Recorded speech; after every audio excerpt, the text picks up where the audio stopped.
اعوذ باللہ من الشیطان الرجیم بسم اللہ الرحمن الرحیم۔ سورہ نساء آیات نمبر 89 تا 93 میں اللہ کی طرف سے اعلان کہ اس خاص وقت میں جو لوگ طاقت اور وسائل ہونے کے باوجود مکہ سے ہجرت کر کے مدینہ نہ آئیں وہ منافق ہیں، ان سے جنگ کرنے کا حکم۔ اسی طرح دیگر گروہوں کے بارے میں احکام، قتل خطا کے احکام، اور یہ اعلان کہ کسی مسلمان کو عمدن قتل کرنے کی سزا جہنم ہے۔ اعوذ باللہ من الشیطان الرجیم ودوا لو تکفرون کما کفروا فتکونون سواء فلا تتخذوا منهم اولیاء حتى يهاجروا في سبیل اللہ۔ اور وہ منافق تو یہ چاہتے ہیں کہ جس طرح وہ خود کافر ہو گئے ہیں اسی طرح تم بھی کافر ہو جاؤ تاکہ تم اور وہ سب ایک جیسے ہو جائیں، لہذا تم ان میں سے اس وقت تک کسی کو اپنا دوست نہ بناؤ جب تک کہ وہ اللہ کی راہ میں ہجرت نہ کر لیں۔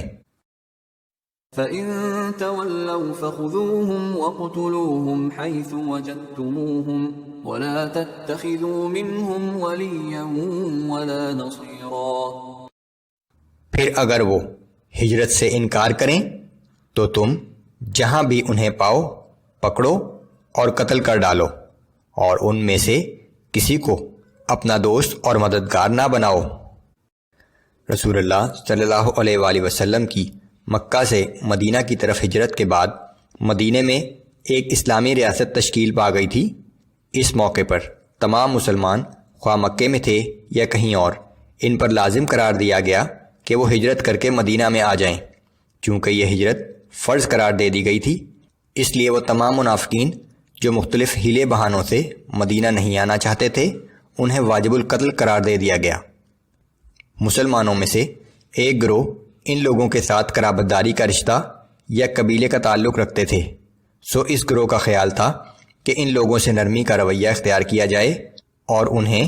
ان کے حال پر چھوڑ کر کچھ ربط و تعلق قائم رکھا جائے تو آہستہ آہستہ یہ سچے مومن بن جائیں گے۔ اگلی آیات میں یہ تفصیلی احکام انہی کے بارے میں ہیں۔ إِلَّا الَّذِينَ يَصِلُونَ إِلَىٰ قَوْمٍ بَيْنَكُمْ وَبَيْنَهُم مِّيثَاقٌ أَوْ جَاءُوكُمْ حَصِرَتْ صُدُورُهُمْ أَن يُقَاتِلُوكُمْ أَوْ يُقَاتِلُوا قَوْمَهُمْ۔ مگر ہاں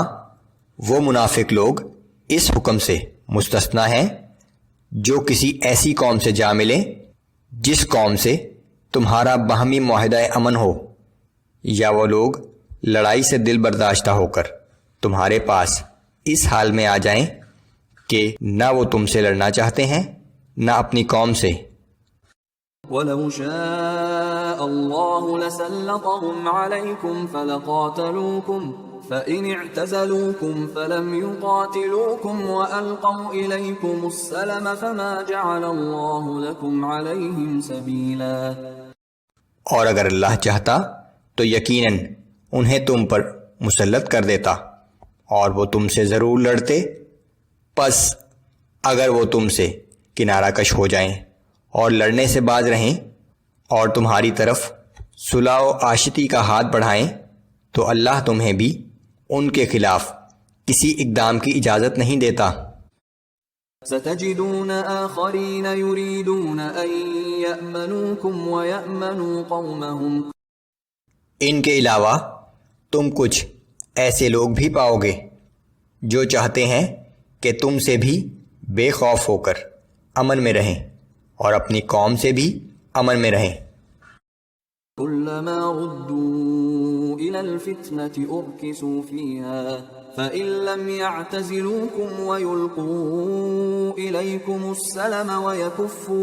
وَيَكُفُّوا أَيْدِيَهُمْ فَخُذُوهُمْ وَاقْتُلُوهُمْ حَيْثُ ثَقِفْتُمُوهُمْ۔ مگر ان کا کردار یہ ہے کہ جب کبھی انہیں موقع ملتا ہے تو مشرکین کے ساتھ مل کر مسلمانوں کو نقصان پہنچانے سے دریغ نہیں کرتے۔ سو اگر اس قسم کے لوگ تم سے کنارہ کش نہ ہوں یا تمہیں صلح کی درخواست پیش نہ کریں اور جنگ سے باز نہ آئیں تو تم جہاں کہیں بھی انہیں پاؤ گرفتار کر لو اور قتل کر ڈالو۔ وَأُولَئِكُمْ جَعَلْنَا لَكُمْ عَلَيْهِمْ سُلْطَانًا مُبِينًا، یہ وہ لوگ ہیں جن کے خلاف ہم نے تمہیں کارروائی کا کھلا اختیار دے دیا ہے۔ وَمَا كَانَ لِمُؤْمِنٍ أَن يَقْتُلَ مُؤْمِنًا إِلَّا خَطَأً،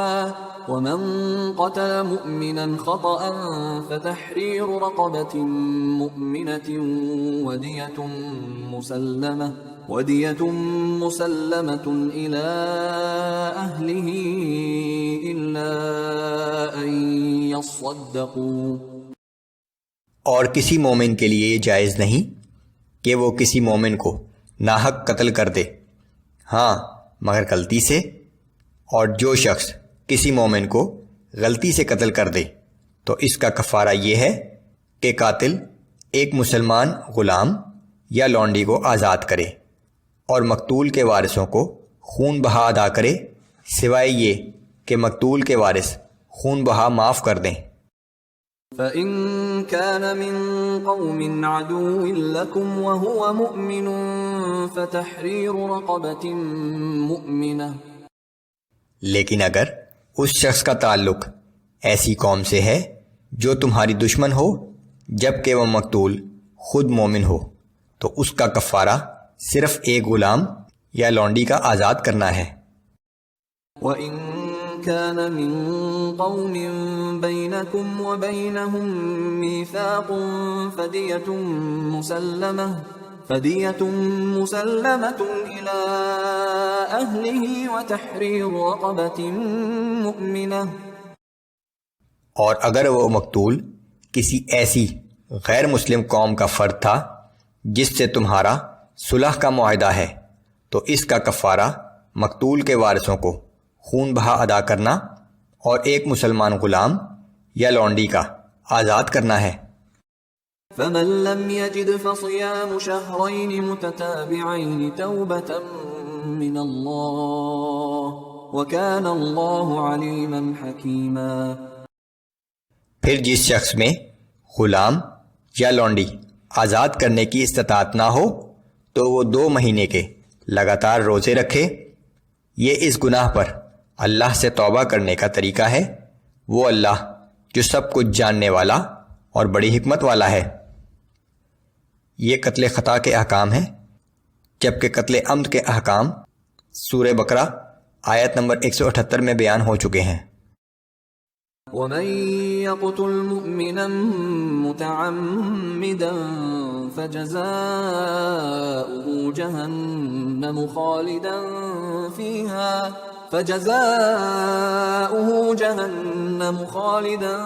فِيهَا وَغَضِبَ اللَّهُ عَلَيْهِ وَلَعَنَهُ وَأَعَدَّ لَهُ عَذَابًا عَظِيمًا، اور جو شخص کسی مسلمان کو قصداً قتل کر دے تو اس کی سزا جہنم ہے جس میں وہ ہمیشہ رہے گا، اور اس پر اللہ کا غضب اور اس کی لعنت ہے، اور اللہ نے اس کے لیے سخت عذاب تیار کر رکھا ہے۔ یہ قتل عمد کے لیے آخرت کی سزا ہے، سوائے یہ کہ وہ توبہ کرے اور اللہ اس کی توبہ قبول بھی کر لے، جبکہ دنیا کی سزا سورہ بقرہ آیت نمبر 178 میں بیان ہو چکی ہے۔